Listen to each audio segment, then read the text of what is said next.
नमस्कार, आदाब, जोहार। मैं सरफराज कुरैशी। दोस्तों, झारखंड में चुनावी रंग शुरू हो चुका है। चुनावी रंग में सभी पार्टियां रंगने लगी है। हालांकि सिर्फ जेएलकेएम को छोड़कर जिन्होंने अभी तक अपने 20 प्रत्याशियों की घोषणा कर दी, उसके अलावा किसी भी पार्टी ने अभी तक कोई घोषणा नहीं की है, प्रत्याशियों की विधिवत सूची जारी नहीं की है। अभी तक कयास का दौर चल रहा है। लेकिन इस बीच में एक विधानसभा क्षेत्र में एक बड़ा दिलचस्प अब चुनाव का रंग दिखेगा। दोस्तों, दरअसल हम बात कर रहे हैं रामगढ़ विधानसभा की। यहाँ की पूर्व विधायक ममता देवी, जो 2019 में चुनाव जीती थी कांग्रेस के टिकट पर, उन्होंने आजसू की सुनीता चौधरी को हराया था। सुनीता चौधरी चंद्र प्रकाश चौधरी की पत्नी है, जो गिरिडीह के सांसद हैं। लेकिन बाद में निचली अदालत ने 2022 में गोला गोली कांड के कारण इन्हें सजा सुनाई। 2 मामलों में ममता देवी को सजा हुई, एक 5 साल की और एक 2 साल की, जिसके कारण इनकी विधायकी चली गई, इनकी सदस्यता समाप्त हो गई।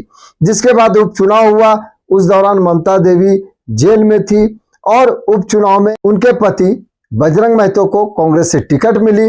उन्होंने उपचुनाव लड़ा, लेकिन यहाँ पर चंद्र प्रकाश चौधरी की पत्नी सुनीता चौधरी ने बाजी मारी और वो उन्होंने विधायक का चुनाव जीत लिया। लेकिन इस चुनाव के बीच में एक और पारिवारिक विवाद सामने उभर कर आया था। दोस्तों, सार्वजनिक रूप से वो दिखा था। दरअसल ममता देवी के जो देवर हैं अमित महतो, यानी बजरंग महतो के छोटे भाई, उन्होंने कांग्रेस से टिकट का दावा ठोक दिया था कि रामगढ़ विधानसभा के सीट पर वो चुनाव लड़ेंगे।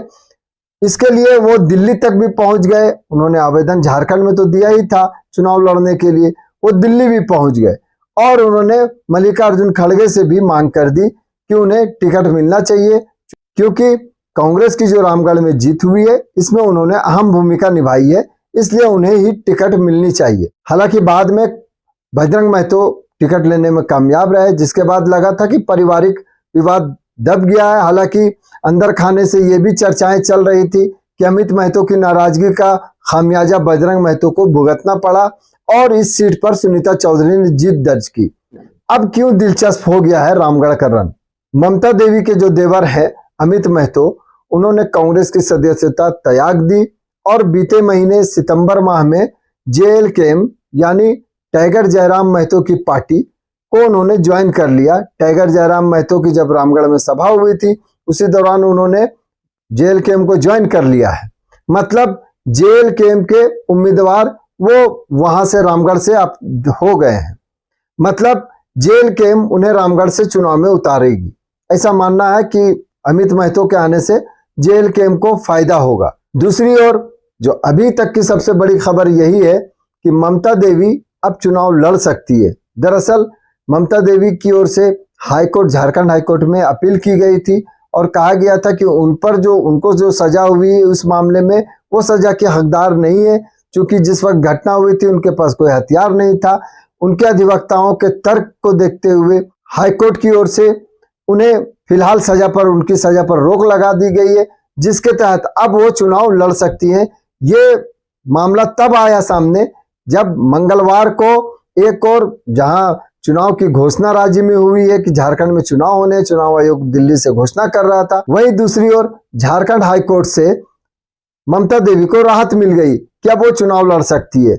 उनके चुनाव लड़ने का रास्ता साफ होते ही ये माना जा रहा है कि कांग्रेस अब उन्हें रामगढ़ में उम्मीदवार बनाएगी। रामगढ़ में उम्मीदवारी को लेकर कोई पेच अब नहीं है कांग्रेस की ओर से।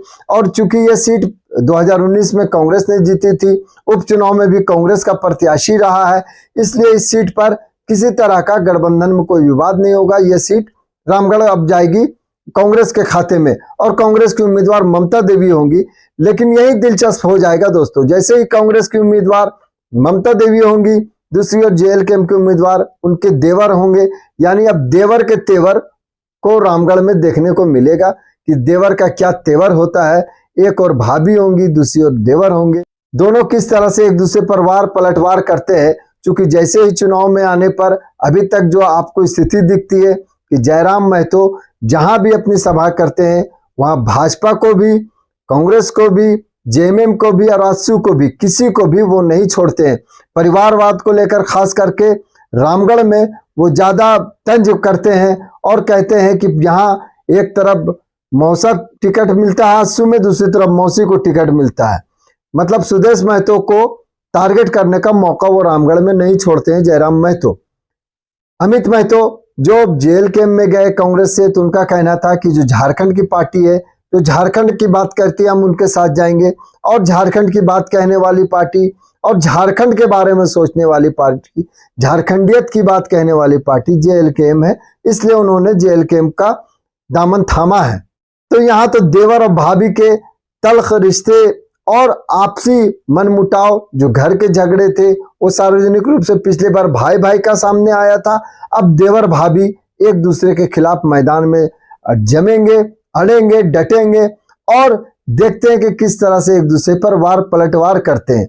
ये एक पहलू हो गया रामगढ़ विधानसभा का दोस्तों। यहाँ कई रोमांचक चीजें आपको देखने की मिलेगी।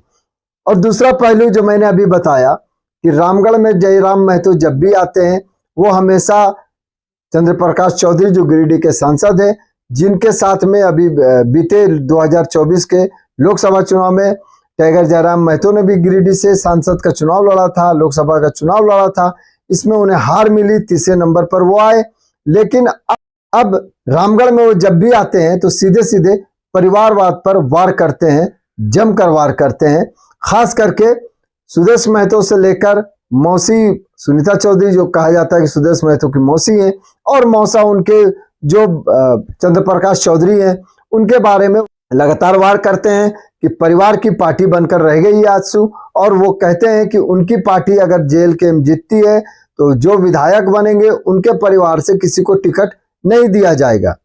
अब यहाँ सबसे बड़ा जो लड़ाई दिख रहा है दोस्तों, वो ये है कि यहाँ पर दिखेगा, चूंकि ये महतो बहुल क्षेत्र है, यहाँ वोटर महतो बहुल संख्या में है, ऐसे में यहाँ इस लड़ाई से दोनों की साख दांव पर है। एक तरफ टाइगर जयराम महतो की साख दांव पर है, वहीं आजसू सुप्रीमो सुदेश महतो की भी साख दांव पर है, और चंद्र प्रकाश चौधरी की भी साख दांव पर है।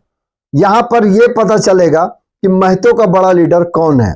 लोग यहाँ के रामगढ़ के रन को महतो के रन में भी देख रहे हैं कि दोनों में, टाइगर जयराम महतो में और सुदेश महतो में, दोनों में महतो का बड़ा लीडर कौन है, महतो वोटर किसे पसंद कर रहे हैं, किसकी ओर जाएंगे। क्योंकि कहा जाता है कि महतो वोटर का एक मुश्त वोट जिधर जाएगा वो जीत जाएंगे। ऐसे में पिछली बार उपचुनाव में कांग्रेस और आजसू में सीधी सीधी टक्कर हुई थी, यानी महागठबंधन में और एनडीए में, इंडिया अलायंस में और एनडीए में सीधे सीधी टक्कर हुई थी। लेकिन इस बार यहाँ त्रिकोणीय मुकाबला देखने को मिलेगा। तीन दावेदार और तीनों मजबूत दावेदार दिखेंगे। एक ही परिवार से आमने सामने लड़ते भिड़ते दिखेंगे। दूसरा, टाइगर जयराम महतो और सुदेश महतो की भी जंग यहाँ दिखेगी कि किसको यहाँ के वोटर मानते हैं सर्वे सर्वा महतो का, और किसको यहाँ लोग पसंद करेंगे।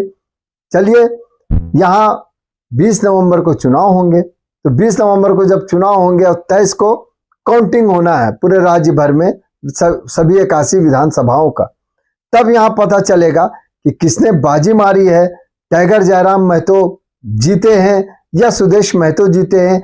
क्योंकि यहाँ की लड़ाई अब दो पार्टी के बजाय दो पार्टी के सुप्रीमो के बीच भी दिखाई देती है कि अगर आजसू ने यहाँ बेहतर प्रदर्शन किया, जीत हासिल किया, तो इससे ये बताने में आजसू कामयाब रहेगी कि महतो के अभी भी सबसे बड़े लीडर सुदेश महतो हैं झारखंड में। वहीं जेएलकेएम के प्रत्याशी जीत जाते हैं, यानी तो टाइगर जयराम महतो और उनके समर्थक ये बताने में सफल रहेंगे कि अब सुदेश महतो का जमाना लग चुका है। अब टाइगर जयराम महतो ही सर्वे सर्वा होंगे, अब टाइगर जयराम महतो ही किंग मेकर होंगे और सीएम की कुर्सी पर भी बैठेंगे। दरअसल दोस्तों, टाइगर जयराम महतो को लेकर जो अभी से कयास लगाए जा रहे हैं, जिस तरह से उन्होंने लोकसभा में प्रदर्शन किया था, इससे यह माना जा रहा है कि इस बार उन्होंने बेहतर प्रदर्शन होगा उनकी पार्टी का और वो किंग मेकर बनकर उभरेंगे। हालांकि ज्यादा समय नहीं है, 1 महीने बाद ही ये पता चल जाएगा कि टाइगर जयराम महतो की सभाओं में उमड़ने वाली भीड़ वोटरों की है या उनको भीड़ सिर्फ सुनने के लिए आते हैं। वैसे इस मामले में रामगढ़ का जो रन है, रामगढ़ में जो चुनावी दंगल है, वो ज्यादा दिलचस्प हो गया है। क्योंकि अब सुदेश महतो भी अपना पूरा जोर लगा रहे हैं वहां और लगाएंगे भी। वहीं टाइगर जयराम महतो इसलिए जोर लगाएंगे कि यहाँ के पूर्व विधायक ममता देवी के देवर अमित महतो यहाँ से संभावित उम्मीदवार हैं और कहा जा रहा है कि उन्हें ही टिकट मिलना तय है। ऐसे में देखना होगा परिवारवाद एक तरफ जहां चंद्र प्रकाश चौधरी की पत्नी को लेकर हमेशा टाइगर जयराम महतो तंज कसते हैं, वहीं दूसरी ओर ममता देवी के देवर ही अब उनकी पार्टी के प्रत्याशी होंगे। तो यहाँ त्रिकोणीय मुकाबला होता दिख रहा है दोस्तों। बाकी यहाँ के वोटर अपना फैसला सुनाएंगे, तब सभी को सब कुछ पता चल जाएगा। दोस्तों आप हमारा बहुत अच्छा सहयोग कर रहे हैं, हमारे वीडियो को देख रहे हैं, लाइक कर रहे हैं, शेयर कर रहे हैं, कमेंट्स कर रहे हैं, सब्सक्राइब कर रहे हैं। आपसे अनुरोध है दोस्तों, अगर जिन्होंने अभी तक हमारे चैनल को सब्सक्राइब नहीं किया है तो सब्सक्राइब कर लें, लाइक करें, शेयर करें, कमेंट्स करें। इससे हमारी टीम को हौसला मिलता है और बेहतर करने की प्रेरणा मिलती है। बहुत बहुत शुक्रिया।